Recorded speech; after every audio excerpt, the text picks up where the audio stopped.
My parents chose my sister's wedding over my life-saving surgery. Now they're begging. But I had one final move they never saw coming. So I'm a 33-year-old male, and I've spent the last 17 years of my life working construction, starting from the absolute bottom. We're talking pushing wheelbarrows full of concrete in 95-degree heat, hauling lumber up 3 flights of stairs kind of bottom. Now I run my own crews as a site supervisor, but we'll get to that part later. First, you need to understand where I came from because that's what makes all this so messed up. Growing up in our house was like living in some twisted parallel universe where I was basically a ghost, while my younger sister Emma was treated like she discovered the cure for cancer every time she learned a new dance move. I'm not even exaggerating here. Our house looked like some kind of Emma shrine. Every wall, every shelf, every flat surface had some trophy, certificate, or photo of her achievements, ballet recitals, piano competitions, spelling bee participation awards, you name it. It was displayed like a precious artifact in a museum. Me? I had exactly one photo in the house. One. It was from my high school graduation, tucked away in some dusty album that probably hasn't seen daylight since Obama's first term. And it's not like I was some deadbeat kid. I lettered in football and wrestling, maintained a solid B+ average while working part-time, and never got in trouble with the law. But in my parents' eyes, that was just expected. No praise, no celebration, just a nod, and maybe a good job if they were feeling particularly generous that day. I started hitting the weights hard in my sophomore year, partly because of football, but mostly because I needed somewhere to put all that anger. The gym became my sanctuary. While Emma was getting private piano lessons and dance tutorials, I was in our garage with a rusty bench press and some secondhand dumbbells I bought with my own money from mowing lawns. My old man never once spotted me, never showed any interest in what I was doing. He was too busy videotaping Emma's dance performances or whatever. You know what really gets me? I can count on one hand the number of times my parents showed up to my wrestling matches. 3 out of 4 years of varsity competition. They always had some excuse. Emma had a recital. Emma had a competition. Emma needed help with her homework. I won the state championship in my weight class my senior year. Neither of them was there. Why? Emma had an audition for some summer dance program she ended up quitting after 2 weeks. Anyway, by the time I hit 16, I was already working construction during summer breaks. Not because I had to. We weren't poor or anything. My old man had some cushy office job in management, and Mom worked part-time as a real estate agent. No, I worked because I wanted to be anywhere but home. The guys on the site became more of a family to me than my actual family. They taught me everything. How to read blueprints, how to operate machinery, how to tell when someone's trying to cut corners that could get people killed. Most importantly, they taught me what it means to have someone's back. I moved out the day after high school graduation, got a full-time position with the construction company I'd been working summers for, and rented a tiny studio apartment that barely fit a bed and a mini fridge. My parents barely noticed. They were too busy planning Emma's sweet 16 party, which, by the way, cost more than my first year's rent. The next few years, I busted my ass learning everything I could about construction. I started as a laborer, moved up to carpenter's assistant, then carpenter, then lead carpenter. By 25, I was running my own crew. The guys respected me because they knew I'd done every job I was asking them to do.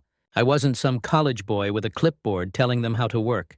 I was right there in the trenches with them, getting just as dirty, lifting just as heavy. Meanwhile, Emma went off to some expensive private college.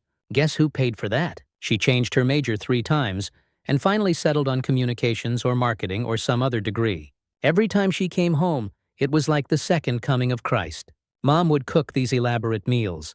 Dad would clear his schedule to spend quality time with her. Me? I got a text on my birthday if they remembered. But you know what? All that made me stronger. Every ignored achievement, every missed match, every time they chose her over me, it all just fueled the fire. I turned that anger into gains at the gym, into focus at work, into drive to succeed despite them, not because of them. By the time everything went sideways with my health, I was benching 315 pounds for reps, deadlifting 500 pounds, and running crews that finished projects ahead of schedule and under budget. So there I was at 28, crushing it at work, hitting new personal records at the gym every month, and finally feeling like I had my life together. I'd worked my way up to site supervisor at one of the biggest construction companies in the area, had my own apartment, nothing fancy, but it was mine, and was even thinking about maybe starting my own business down the line. Then life decided to remind me it's got a mean right hook. It started with this weird pain in my chest, Not like heartburn or muscle strain, this was different. At first I brushed it off. You work construction long enough, random aches and pains become like background noise. Plus I was that typical meathead who thought being tough meant ignoring when your body's trying to tell you something's wrong. Stupid looking back on it. The real wake-up call came during a deadlift session. I was going for a new personal record, 525 pounds. Everything felt solid during warm-ups, but as soon as I started pulling that weight, it felt like someone had wrapped a steel band around my chest and was tightening it with every breath. I had to bail on the lift. Me, the guy who once finished a wrestling match with a dislocated shoulder, had to drop the bar and sit down because I couldn't breathe. My buddy Mark, from the crew, the same guy who taught me everything I know about concrete work, practically dragged my stubborn ass to the ER. I thought it was just going to be some pulled muscle or maybe a pinched nerve. Nope. After what felt like a million tests and scans, the doctor came in with that look on his face. You know, the one where they're trying to stay professional, but you can tell they're about to drop a bomb on you. Turns out I had this tumor pressing against my lung. Not the kind they can just cut out and be done with either. We're talking major surgery followed by treatments that sounded like they came straight out of a sci-fi movie. The kind of thing that makes you realize all those hours in the gym, all that protein powder and creatine, don't mean jack when your own body decides to turn against you. But here's the real kicker: the cost. Remember how I mentioned I was doing well at work? Yeah, well, construction companies aren't exactly known for their amazing benefits packages. No health insurance, and being the young invincible dumbass I hadn't bothered getting private coverage. Why waste money on insurance when I could spend it on supplements and new lifting gear, right? God, I was so stupid. The numbers the hospital threw at me might as well have been in Monopoly money. Surgery alone was going to cost more than I made in 2 years.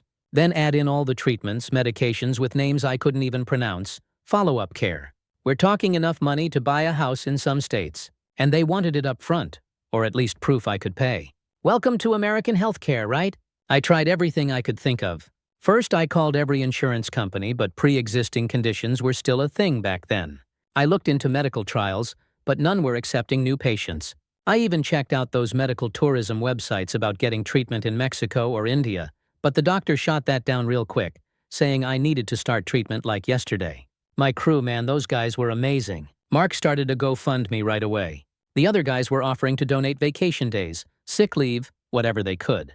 Even the old-timer who'd been busting my balls since day one about being too pretty for construction because I actually wore sunscreen, skin cancer, you know, came by with an envelope full of cash he'd been saving for a new Harley. But it wasn't enough, not even close. The numbers were just too big. We're talking 6 figures here, and time wasn't on my side. Every day I waited. This thing in my chest was growing, making it harder to breathe, harder to work, harder to even get through a normal day without feeling like I was drowning on dry land. I lost 15 pounds in the first month just from stress and not being able to eat right.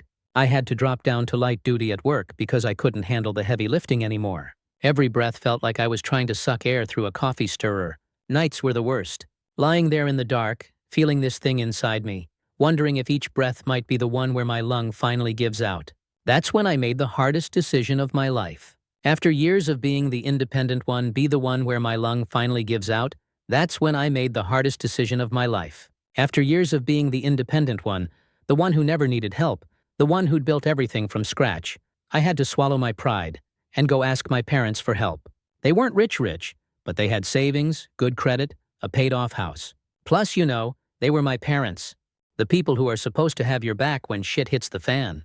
It was a Tuesday evening when I drove to their house.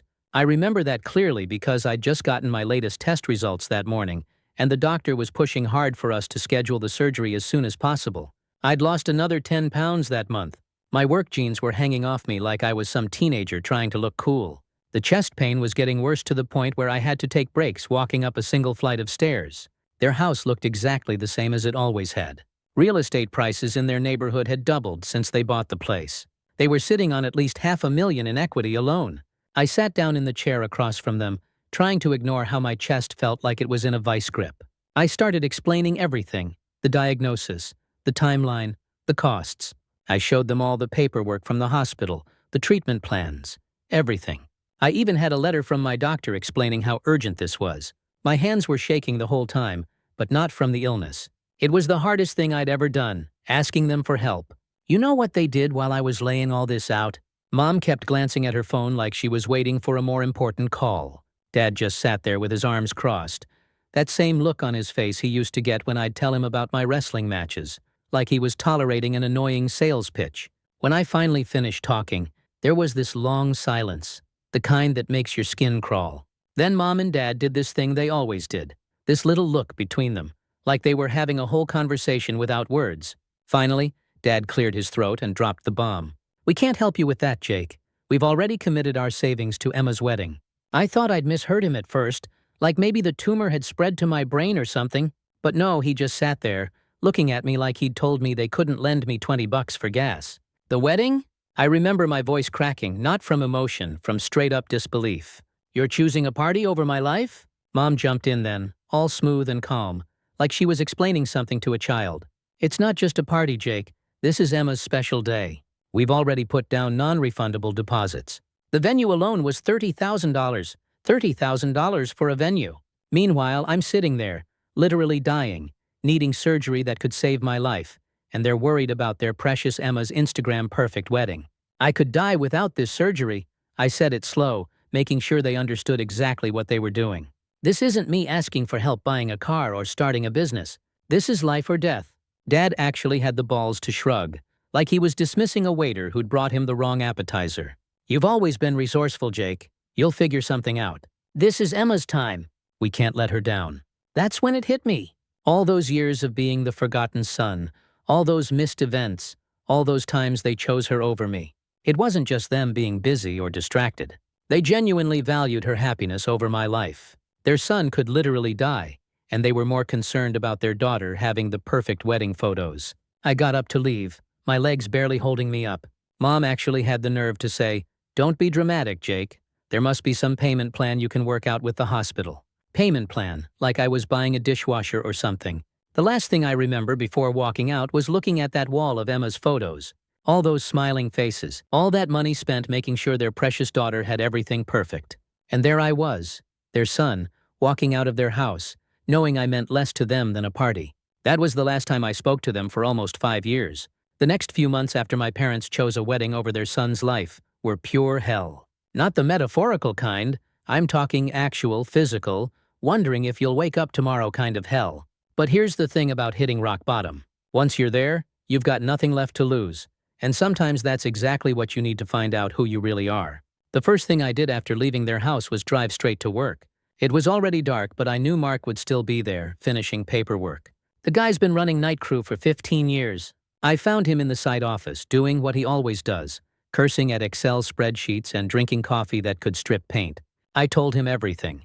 Not going to lie, I broke down halfway through.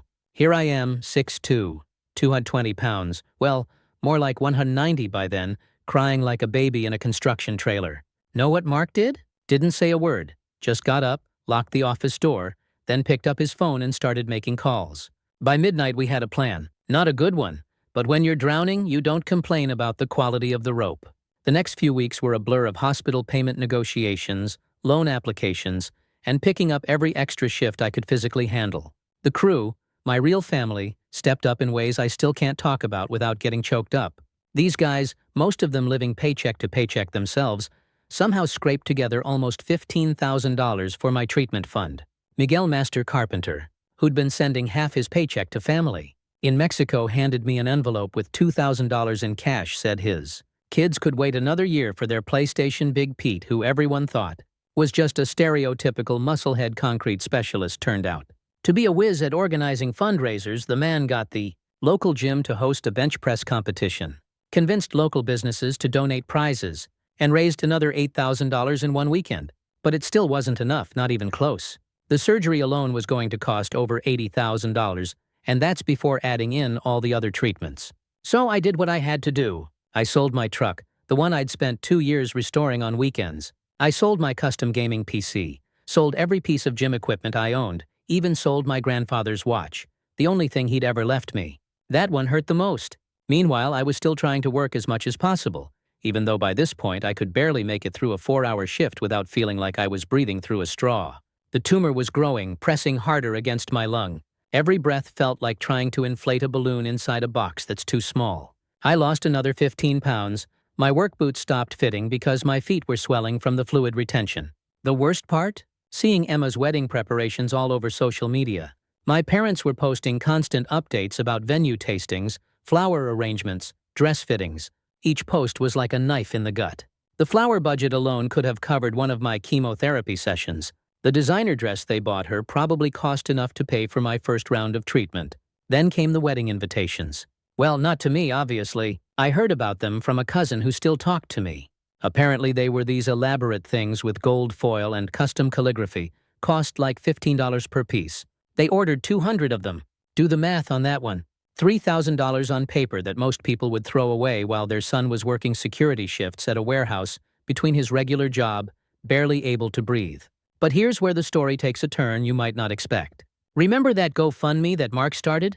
It caught the attention of one of our suppliers, a big commercial construction materials company. Their CEO had lost his brother to the same type of cancer I had. The guy calls me personally one morning, says he wants to help. Next thing I know, they're offering to cover 40% of my medical costs through their corporate charitable foundation. That was the break I needed. Between that, the loans I'd taken out, everything I'd sold, and what the crew had raised, I finally had enough to schedule the surgery. I had to drain my 401k, max out 3 credit cards, and sign up for a payment plan that would take years to pay off. But I was going to live. The surgery was scheduled for 3 days before Emma's wedding. Not that they knew or cared.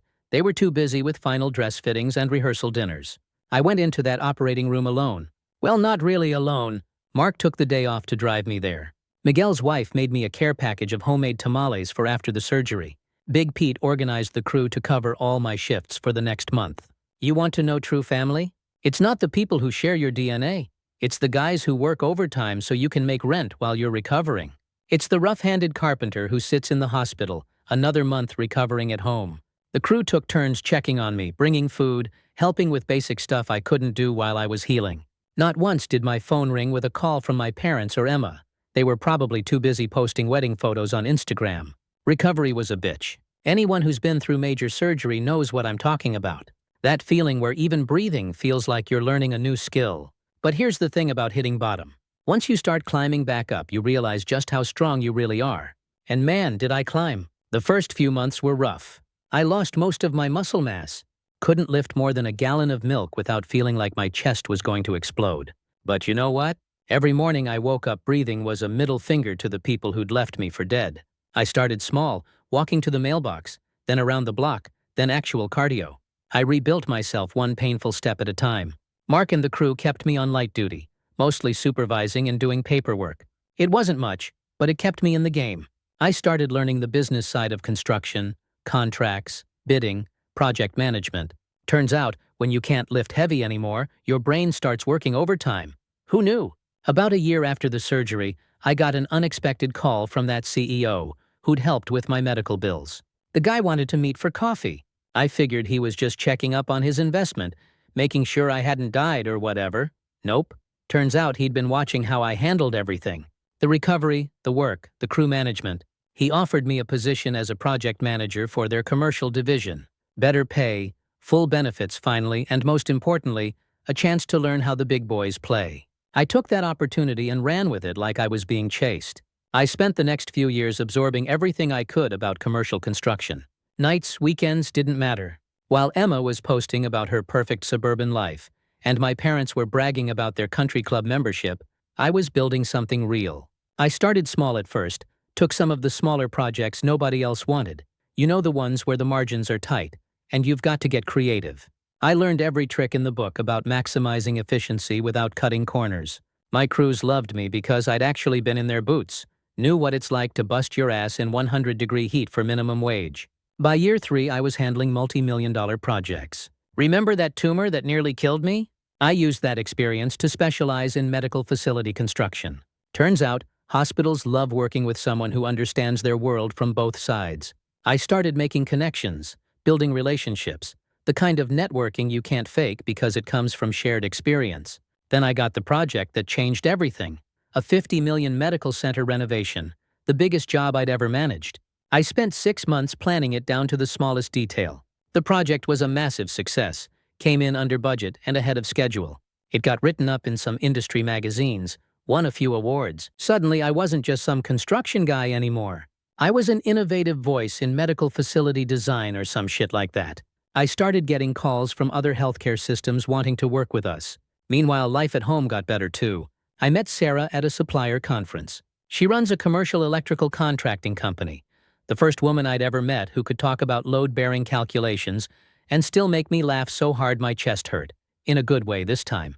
We got married last year, small ceremony, just close friends and my real family, the crew. Everything was going great.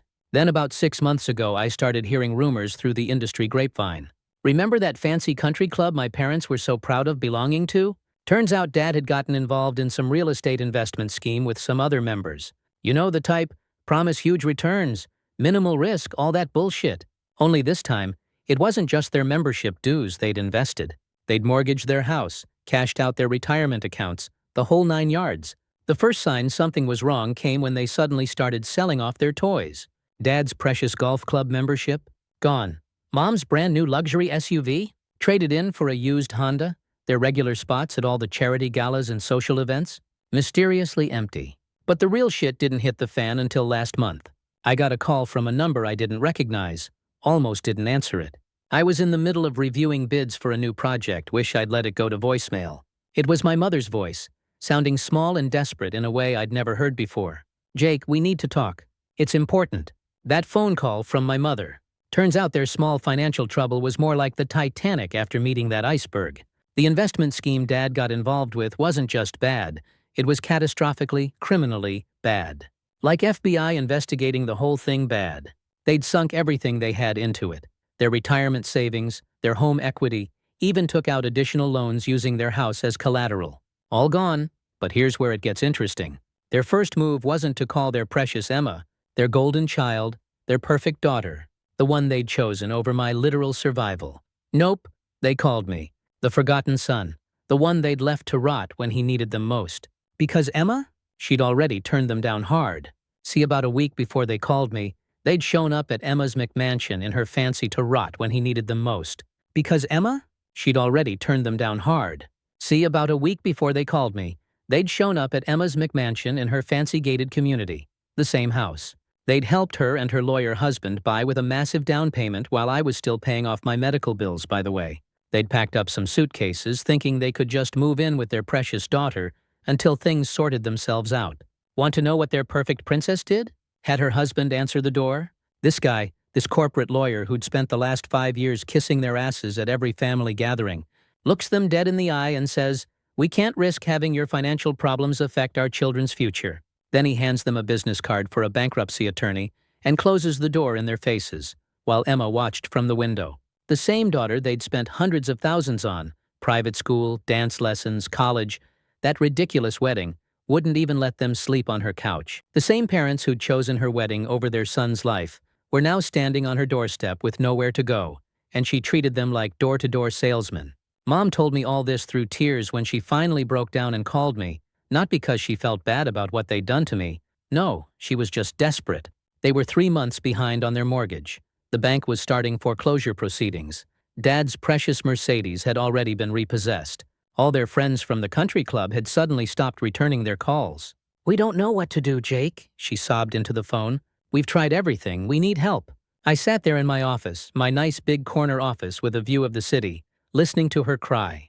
The same woman who'd sat there stone-faced when I told her I might die without surgery was now breaking down because they might lose their house. "How much do you need?" I asked, keeping my voice neutral, professional, like I was talking to a subcontractor who'd screwed up a bid. "5,000, she whispered, "just to catch up on the mortgage and hold off the foreclosure. We can figure out the rest later." 50,000, the exact amount they'd spent on Emma's wedding photographer and videographer.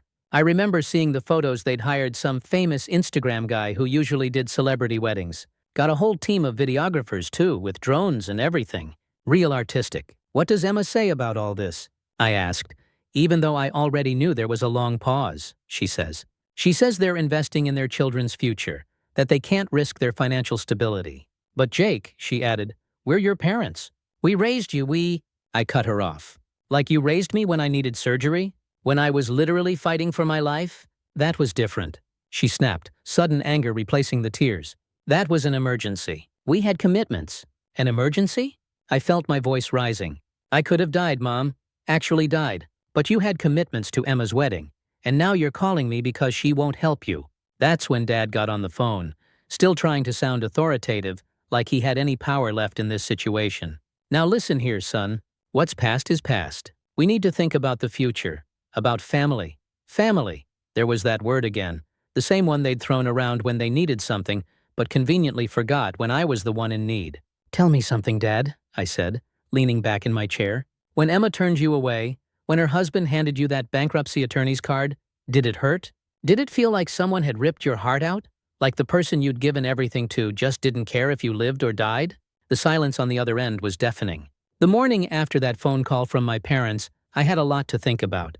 I spent a few hours in my home gym, the one Sarah and I had built in our basement. Not really working out, just sitting there on my bench press, staring at myself in the mirror, looking at the scar on my chest from the surgery I'd had to fight for alone. The next day, I got a call from the bank handling my parents' mortgage. Turns out, I was still listed as the emergency contact. Emma had demanded to be removed from all their financial documents months ago. The bank representative was very professional, explaining they were preparing for foreclosure proceedings. Asked if I was in a position to help resolve the situation. I told them I'd get back to them. I had some thinking to do first. That Saturday, I drove down to my old construction site, the one where I'd started as a laborer, where Mark and the crew had saved my life. The place was different now. We were finishing up that $50 million medical center project, my project. Standing there in the morning sun, looking at this massive building that existed because I'd survived, I made my decision. I called my parents, told them to meet me at the site, told them to come at 7 a.m. sharp when the day crew would be arriving. They showed up looking like hell. "Why are we here, Jake?" Mom asked, trying to sound authoritative, but her voice was shaking. They looked out of place in their casual luxury clothes, surrounded by men and women in work gear who were actually producing something real. I turned to face them. "See this building? This whole medical center? It exists because I survived, not because of you in spite of you. Every person who gets treatment here, every life that gets saved in this building, it's because I made it without you." Dad started to say something, but I cut him off. "I brought you here because I want you to understand something. 5 years ago, I sat in your living room and begged for help. I needed $80,000 for surgery that would save my life. You chose Emma's wedding instead, a party that cost more than what I needed to survive." "We've apologized for that," Mom interrupted, her voice small. "We were wrong. We know that now." "No," I said, my voice hard. "You're not sorry you did it. You're sorry you need something from me now. There's a difference." I pulled out my phone, opened my banking app. "You need $50,000 to save your house. That's less than what you spent on Emma's wedding flowers. The daughter who won't even let you sleep on her couch. Now, are you going to help us or not?" Dad demanded, a flash of his old arrogance showing through. I looked at him for a long moment. Then I turned to the crew, my real family. "Hey Mark, remember when I needed surgery? When everyone here pitched in to help save my life?" Mark walked over, wiping his hands on his vest. "Sure do, boss. Still got the hard hat we used to collect donations." I turned back to my parents. "These men, who make a fraction of what you used to make, who have their own families to support, gave everything they could to help me live. They showed me what real family means." Then I did something that felt like lifting a 1,000-pound personal best off my chest. I smiled.